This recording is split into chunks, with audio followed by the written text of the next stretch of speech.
majority leader understands the feeling of the futility of this exercise year in, year out, because he himself has expressed those frustrations that, in fact, after we do all this,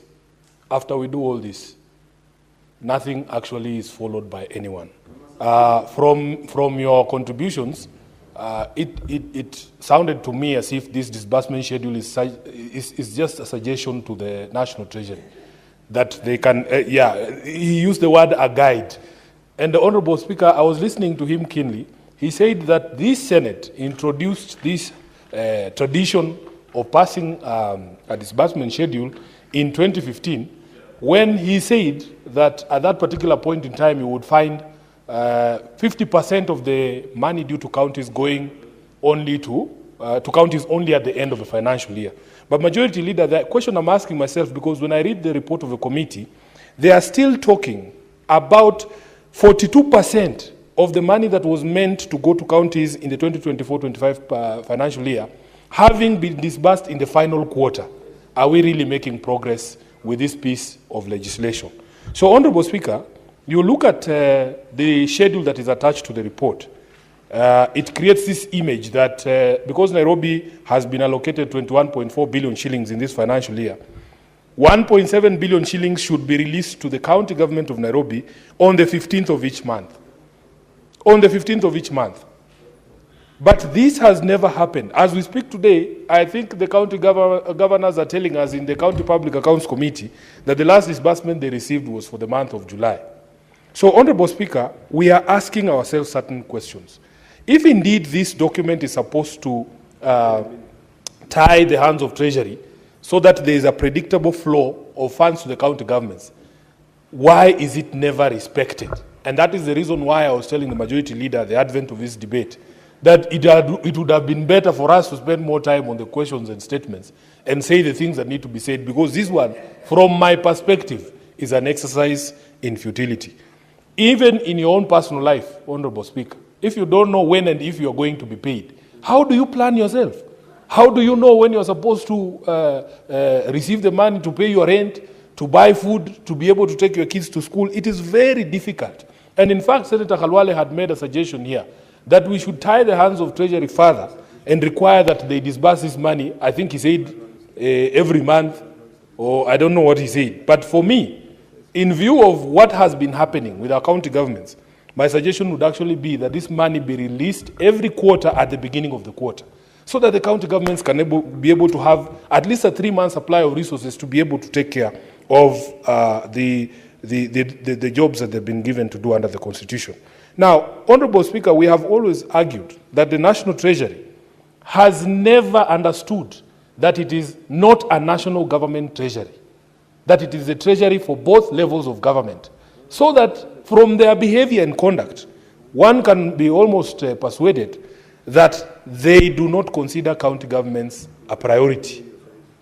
The National Treasury does not consider money that is supposed to go to county governments a priority. So they will do other things. And because we live in this country, Honorable Speaker, we can see where the other money is going. You know, 3/4 of the budget is retained by the national government, and we can see where the money is going. How can you host 10,000 people at once, and all of them live with 10,000 shillings? Where are you getting that money? Where are you getting that money? If a governor were to pull such a stunt, the EACC would be in his office tomorrow. But we are seeing it. Every single time, huge delegations being hosted and being given money. So, Honorable Speaker, if we were to starve the national government of that money and give these counties the same, Honorable Speaker, we would do better. There was a claim here, I don't remember which financial year it was. People made a lot of noise, saying, oh, for the first time, counties are up to date. This is this new administration. What happened to that? What happened to that? Where are we with that?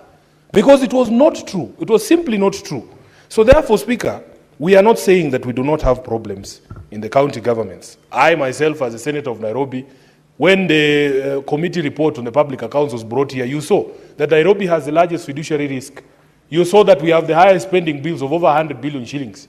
Honorable Speaker, we have staff here who have not been paid for months. And all of them, they come to my office all the time. They say, oh, we have not received this, we have not received that. MCAs are on our necks as senators here, there are no capital projects in their wards. The ones that were concluded, the roads, Honorable Speaker, the contractors have not been paid. That debt, that pending bill continues to grow. What have we proposed at CPAC to deal with some of these issues?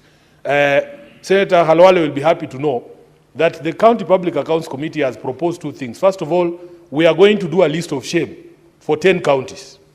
10 counties that have repeatedly violated the public finance management laws and the Constitution.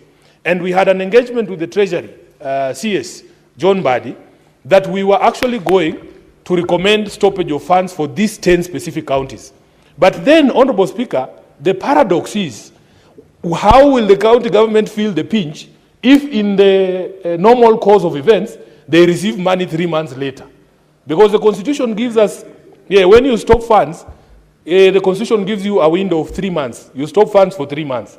The governors are telling you, we have not received funds for 3 months anyway. So even if you order stoppage of funds, they will not feel it.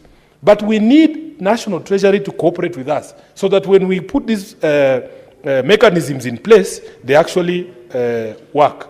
I have heard also the majority leader lament about this opinion polling that ranks various governors and even members of parliament.